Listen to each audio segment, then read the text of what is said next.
Kalau orang Banten nggak ngaku saya akan membuka nasab saya yang asli. Kalau saya tidak diakui, berarti saya akan minta yang jelas di Banten. Saya juga sama keturunannya. Prabu Siliwangi punya anak. Siapa yang nggak tahu? Yaitu Garut. Siapa yang nggak tahu? Yaitu satu pulau, yaitu Situ Cangkuang. Itulah kakek saya, bapak saya, leluhur saya ada di situ. Antum pernah dengar nama Prabu Siliwangi? Baik, Prabu Siliwangi bentarang kekuasaannya di awal abad ke-14, di akhir abad ke-15. Itu beliau dari Banten sampai dengan ke awal Jawa, ujung Jawa. Kuasanya luar biasa, masih Hindu. Bismillahirrahmanirrahim. Assalamualaikum warahmatullahi wabarakatuh. Alhamdulillahirrabbilalamin. Wassalatu wassalamu ala rasulillah wa ala alihi wa sahbihi wa mawalah amma ba'du. Sahabat beriman yang dimuliakan Allah, syukur alhamdulillah kita bertemu lagi di channel ini.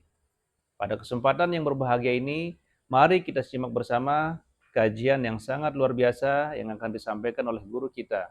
Tentunya banyak sekali ilmu, hikmah, dan manfaat yang bisa kita jadikan pelajaran dalam kehidupan kita sehari-hari. Penasaran siapa beliau? Mari kita simak bersama. Selamat mendengarkan. Dan pemerintahannya, Masya Allah, ketika Islam masuk, itu nggak ada pertentangan, biasa aja. Ulama sudah ada, nyaman, tenang, biasa. Yang paling hebat, ketika sedang inspeksi, datang ke Karawang, daerah Karawang. Ditemukan seorang perempuan, namanya Nyai Subang Larang.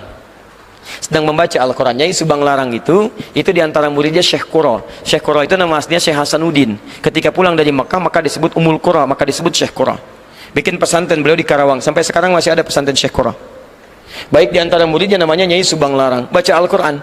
Begitu dibaca, datang ini mendengar bacaannya, melihat siapa yang baca, seketika jatuh hati. Bukan jatuh kaki, hati. Masya Allah. Begitu dilihat, langsung mengajukan lamaran. Penguasa, raja, kaya, tampan, Masya Allah. Tiba-tiba anak antum dilamar, kira-kira terima nggak? Kaya, tampan, penguasa, diterima nggak? Halo? Jangan dulu, lihat dulu, ini kan bukan muslim. Oh, bukan pakai bukan muslim. Quran surah kedua ayat 221, lihat kalimatnya. Wala tankihul musyrikati hatta yu'minna wala amatun mu'minatun khairum min musyrikati walau ajabatkum. Jangan Anda menikahi perempuan-perempuan yang belum beriman. Orang Islam yang wajahnya biasa-biasa itu lebih bagus daripada menikah dengan non-muslim tapi rupawan. Pilih mana? Pilih perempuan solehah tapi parasnya biasa, atau non-muslim tapi cantiknya luar biasa. Pilih mana? Nggak ada pilihan yang ketiga, nggak usah maksa. Nggak usah maksa. Nggak ada pilihan ketiga. Quran tidak memberikan pilihan ketiga. Itu ujian iman. Selalu pasti, saya yakin pasti pilih yang ketiga. Kalau bisa Ustaz cantik dan beriman. Masya Allah. Ya, selalu begitu. Maka ini yang paling menarik. Yang paling menarik, dulu orang berislam itu kuat benar. Begitu datang, saya ingin melamar Anda. Apa kata beliau? Lihat, kalau orang sudah terbiasa melafadzkan lafaz Allah, lisannya berkata benar, maka akan kaku mengatakan yang buruk-buruk. Lisan yang selalu bersyahadat tidak akan pernah mengucapkan kalimat yang keluar dari syahadatnya. Kaku dia. Lisan yang selalu berkata benar, katanya baik, akan kesulitan mencari kosakata yang kotor. Antum kalau terbiasa berkata yang baik-baik, akan berkata yang kotor itu nggak akan bisa, Pak. Nyari kosakatanya susah. Sama dengan lisan yang selalu bersyahadat 9 kali dalam sehari. 9 kali paling minimal.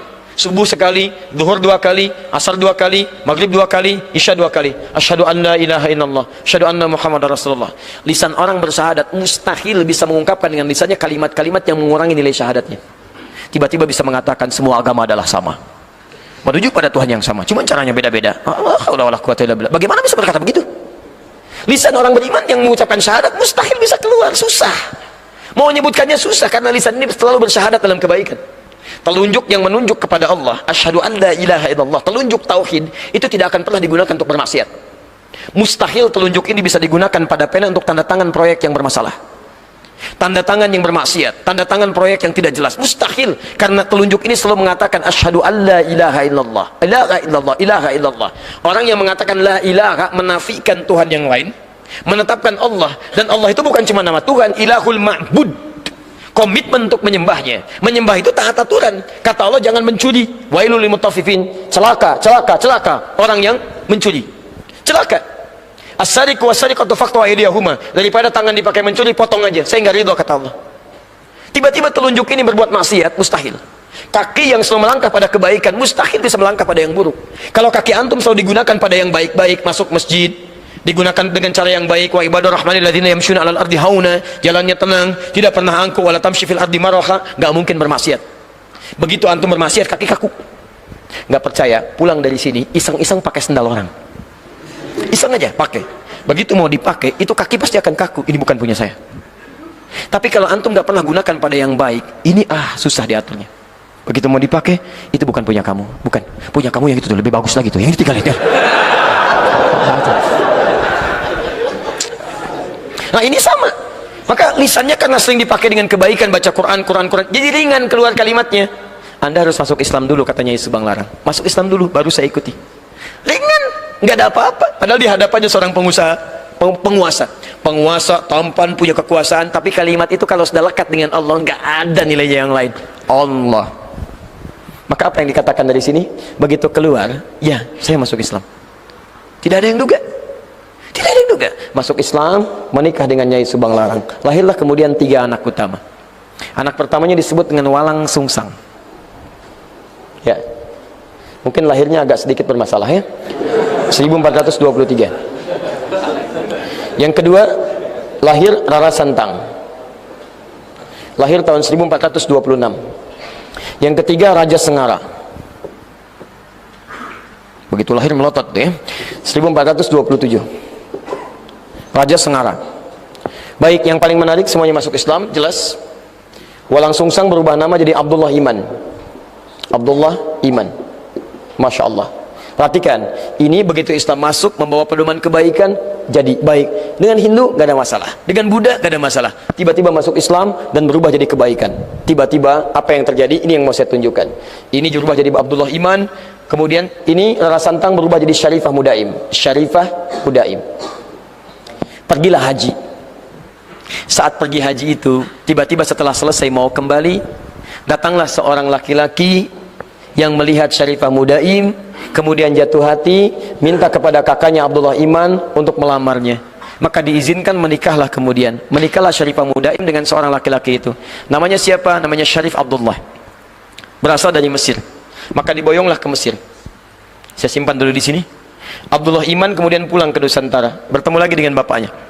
Setelah pulang, Prabu Siliwangi punya gelar Pamanah Rasa, namanya Manah Rasa, ditugaskanlah kemudian untuk membimbing daerah. Lihat, mulai membimbing sekarang. Daerah yang sangat kumuh, saking kumuhnya disebut dengan lemah wungkuk. Lemah wungkuk.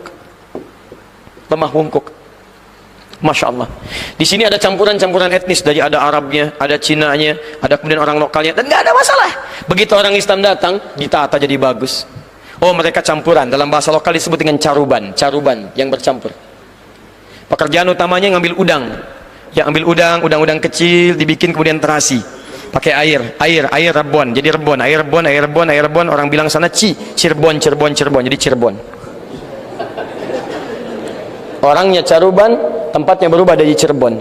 Ditata dengan baik, jadi makmur, jadi bagus, berhasil di situ. Begitu nilai keislaman dilakukan, haji pulang dari sana, merubah lemah wungkuk yang kotor jadi Cirebon. Etnis yang bercampur, punya kemudian tata usaha yang baik. Caruban aslinya kemudian menyebar sampai ke wilayah Lasem. Antum kalau nanti dari Semarang belok ke Demak, Demak ke Kudus, Kudus ke Pati, Pati ke Rembang, ke Lasem. Lasem ini Masjid Agung, sekitar nggak terlalu jauh lah ya, 200 meter lah dari Masjid Agung sebelumnya. Ada sebelah kiri arah pantai namanya Caruban. Sampai sekarang Caruban. Ya, karena ada etnis di situ, termasuk Cina pertama datangnya lewat sana. Karena itu disebut dengan Caruban. Ini lemah wungkuk jadi Cirebon. Yang ini pulang ke Nusantara setelah 20 tahun, bawa anak. Anaknya bernama Syarif Hidayatullah. Maka ketika pulang kemudian diberikan wilayah di Gunung Jati, maka dikenal dengan Sunan Gunung Jati. Teman-teman sekalian, ternyata di sinilah kemudian menyebar Islam. Syarif Abdullah ini ternyata anak seorang ulama yang juga berdakwah di Nusantara. Lihat madrasah Nabi, melahirkan seseorang, datang ke Baros, menyebar. Dari Baros punya keturunan, menyebar lagi. Dakwah. Dari situ muncul kemudian peradaban, kehebatan, kemajuan. Apa yang terjadi di antara saudaranya ini? Syarif Abdullah punya anak namanya Syarif Hidayatullah, menguasai Gunung Jati. Syarif Abdullah ternyata adiknya dari seseorang yang bernama Maulana Ishaq. Maulana Ishaq itu, siapa dia? Itu adalah anaknya Ahmad Jumadil Kubra. Dari Maulana Ishaq itulah kemudian melahirkan Kiai Haji Ahmad Dahlan. Yuk saya turunkan. Kiai Haji Ahmad Dahlan nama asalnya Muhammad Darwish. Kemudian beliau belajar dengan saudaranya Muhammad Hashim bin Ash'ari, ya. Kemudian pertama kali belajar dengan Kiai Haji Saleh Darat di Semarang, kemudian berangkat ke Mekah belajar dengan Kiai Ahmad Khatib Al-Minangkabawi, dengan Syekh At-Tarmasi belajar di sana, kembali lagi. Kemudian Muhammad Darwish berubah jadi Kiai Haji Ahmad Dahlan bin Kiai Haji Abu Bakar, ya kan? Bin Kiai Ilyas bin Kiai Sulaiman bin Kiai Murtado bin Demang Jurang Juru Kapindo bin Demang Jurang Juru Sapisan bin Kiai Gerbek bin Maulana Ishaq. Sama persis dengan beliau mendirikan Muhammadiyah kemudian tanggal 18 November 1912. Sama persis dengan nasabnya Kiai Haji Muhammad Hashim bin Ash'ari yang mendirikan Nahdlatul Ulama tanggal 31 Januari 1926. Beliau Kiai Haji Muhammad Hashim bin Ash'ari bin Abdul Wahid. Abdul Wahid nama aslinya bin Abdul Wahid bin Abdul Halim. Abdul Halim nama aslinya Pangeran Benawa, dikenal dengan Sultan Hadiwijaya. Bin Abdullah bin Abdul Fattah, dikenal dengan Joko Tingkir. Ya, kemudian bin Abdul Aziz bin Abdul Rahman bin Maulana Ishaq.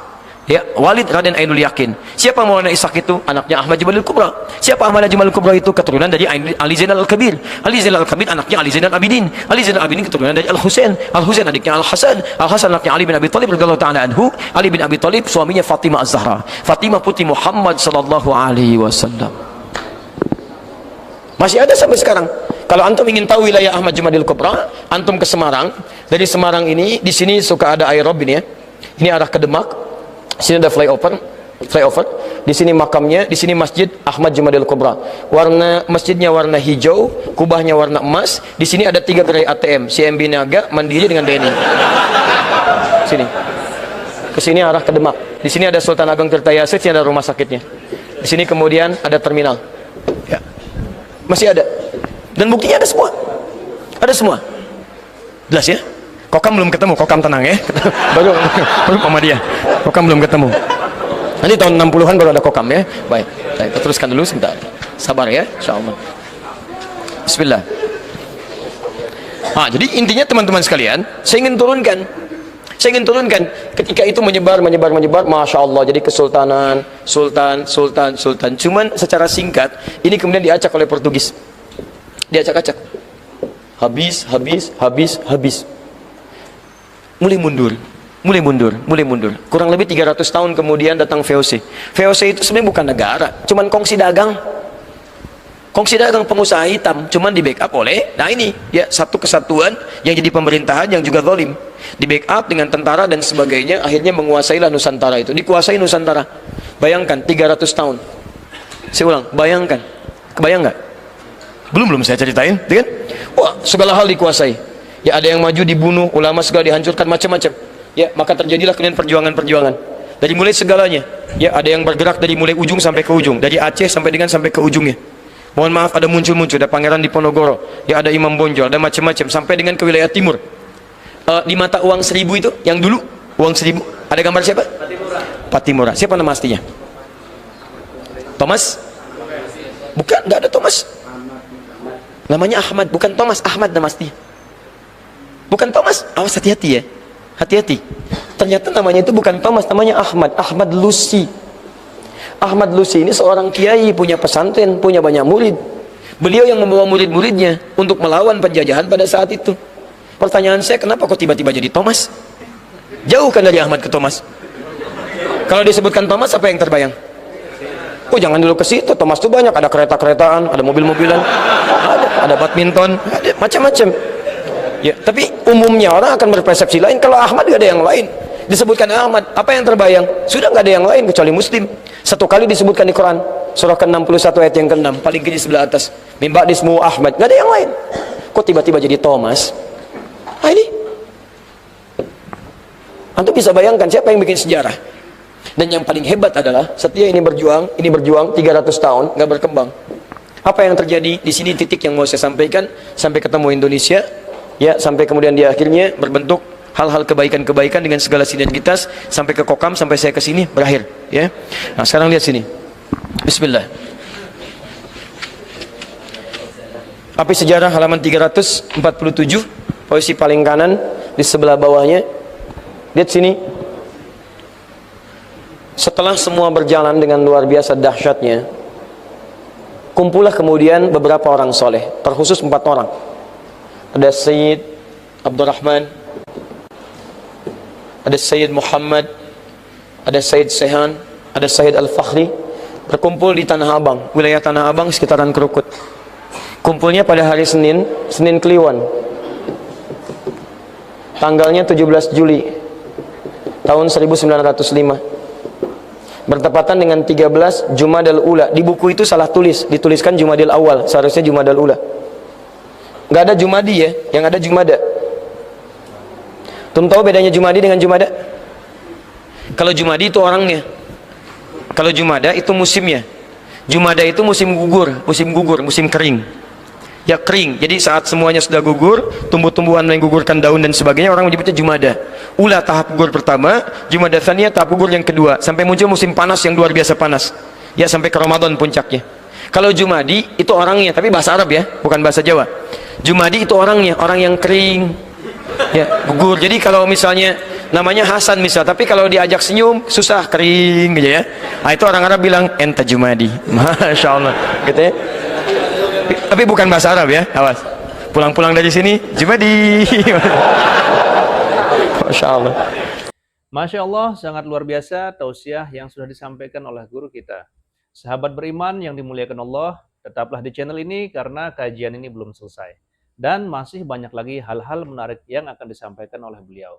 Mari kita lanjutkan kembali. Selamat mendengarkan. Baik. 13 Jumadal Ula tahun 1323 Hijrah. Maka berkumpullah kemudian 4 ulama ini dirumuskan. Kita mau sampai kapan begini? Kita kehilangan pedoman ini karena terpecah-pecah. Maka mereka kumpul berinisiatif untuk mengembalikan pada pedoman utama, hudan tadi. Apa yang salah dari kita? Setelah sebelumnya Jakarta juga pernah belajar dari peristiwa Jakarta. Sebelumnya kan Batavia dikuasai oleh Portugis. Siapa yang mengalahkan itu? Bukan Syarif Hidayatullah. Bukan. Namanya Fathullah. Orang lokal menyebutnya Fatahillah. Portugis menyebutnya Faletehan. Siapa Fathullah itu? Beliau adalah menantu Sunan Gunung Jati. Sunan Gunung Jati, Syarif Hidayatullah punya satu putra, satu putri. Putra pertama bernama Muhammad, putrinya yang kedua itu menikah dengan Fathullah yang berasal dari Parsi, Samudra Pasai. Ya, dari Samudra Pasai. Beliau datang jadikan menantu, panglima perang yang luar biasa, taat kepada Allah Subhanahu wa taala. Dan saat datang kemudian ke wilayah Gunung Jati, di Batavia sedang dikuasai, maka diminta untuk berjihad membebaskan Batavia. Dipimpin pasukan, berwudu, kemudian salat, berdoa kepada Allah Subhanahu wa taala. Berangkat pasukannya sehingga bertempur di sana, dan alhamdulillah dengan izin Allah tanggal 22 Ramadan. Ya. Tahun 923 Masehi, ya pada saat itu. 923 Hijriah, maaf. 923 Hijriah. 22 Ramadan, bertepatan dengan 22 Juni tahun 1527. Maka dikalahkan Portugis. Dari situ digantilah kemudian namanya dari Batavia menjadi nama syukur kepada Allah. Karena itu dibuka oleh Allah, dibuka disebut dengan Fatah, dikembalikan ke surah 48 ayat pertama. Inna fatahna laka fatham mubina. Kami yang buka, bukan kamu yang dengan kehebatan kamu. Kalau bukan dengan izin Allah, bagaimana bisa tombak menghancurkan dan mengalahkan pasukan-pasukan dengan senjata yang lebih bagus, modern. Maka dikatakan inna fatahna laka fatham mubina. Diambillah kemudian Batavia diganti Fatham Mubina. Fatham Mubina dalam bahasa lokal disebut dengan Jayakarta. Jayakarta disingkat jadi Jakarta. Makanya Jakarta itu sampai sekarang hari ulang tahunnya, hari jadi kota Jakarta sama persis ketika dibebaskan oleh Fathullah, 22 Juni 1527. Setiap tanggal 22 Juni hari lahir kota Jakarta. Lahir, artinya sebelumnya belum lahir. Belum ada. Siapa yang mengadakan itu? Allah. Di tangan siapa? Orang Islam. Datang orang Islam, jadi Jakarta. Allahu Akbar. Jelas ya? Baik. Jadi teman-teman sekalian, ini nggak ada kaitan dengan masa-masa yang lain-lain ya. Kita hanya ingin sampaikan sejarah membuktikan bahwa ketika orang Islam ada dimanapun selalu memberikan kebaikan, termasuk untuk bangsa ini. Hati-hati. Jadi kalau ada yang tidak baik dari orang Islam akan berpengaruh kepada bangsa kita. Antum jadi lebih baik, Allahu Akbar. Negara ini akan makmur, sejahtera, bagus luar biasa. Karena nggak cukup dengan amin. Kita kembalikan dulu, lihat. Ke sini. Alhamdulillahirrabbilalamin, demikianlah tausiah penuh ilmu, hikmah, dan manfaat yang sudah kita dengarkan bersama dari guru kita. Sahabat beriman yang dimuliakan Allah, semoga apa yang sudah disampaikan oleh guru kita menjadi ilmu yang bermanfaat dalam kehidupan kita sehari-hari. Buat sahabat semua yang sudah setia menyimak tausiah ini sampai selesai, saya ucapkan terima kasih banyak. Doa dan harapan saya semoga sahabat semua selalu diberikan kesehatan, dimudahkan segala urusannya, dan dilancarkan rezekinya. Amin ya Rabbal Alamin. Demikian yang dapat saya bagikan, kurang lebihnya mohon maaf. Sampai bertemu lagi di kajian berikutnya. Wabillahi taufiq wal hidayah, waridha wal inayah. Wassalamualaikum warahmatullahi wabarakatuh.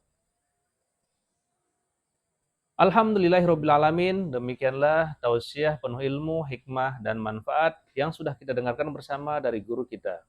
Sahabat beriman yang dimuliakan Allah, semoga apa yang sudah disampaikan oleh guru kita menjadi ilmu yang bermanfaat dalam kehidupan kita sehari-hari. Buat sahabat semua yang sudah setia menyimak tausiah ini sampai selesai, saya ucapkan terima kasih banyak. Doa dan harapan saya semoga sahabat semua selalu diberikan kesehatan, dimudahkan segala urusannya, dan dilancarkan rezekinya. Amin ya robbal alamin. Demikian yang dapat saya bagikan, kurang lebihnya mohon maaf. Sampai bertemu lagi di kajian berikutnya. Wabillahi taufiq wal hidayah, waridha wal inayah. Wassalamualaikum warahmatullahi wabarakatuh. Setelah kita mendengarkan bersama tausiah yang sangat luar biasa dari guru kita, sekarang mari kita lanjutkan aktivitas kita masing-masing. Semoga tausiah yang sudah disampaikan oleh guru kita menjadi ilmu yang bermanfaat dalam kehidupan kita sehari-hari. Selamat beraktivitas buat sahabat semua dan sukses selalu. Sampai bertemu lagi di video berikutnya. Wassalamualaikum warahmatullahi wabarakatuh.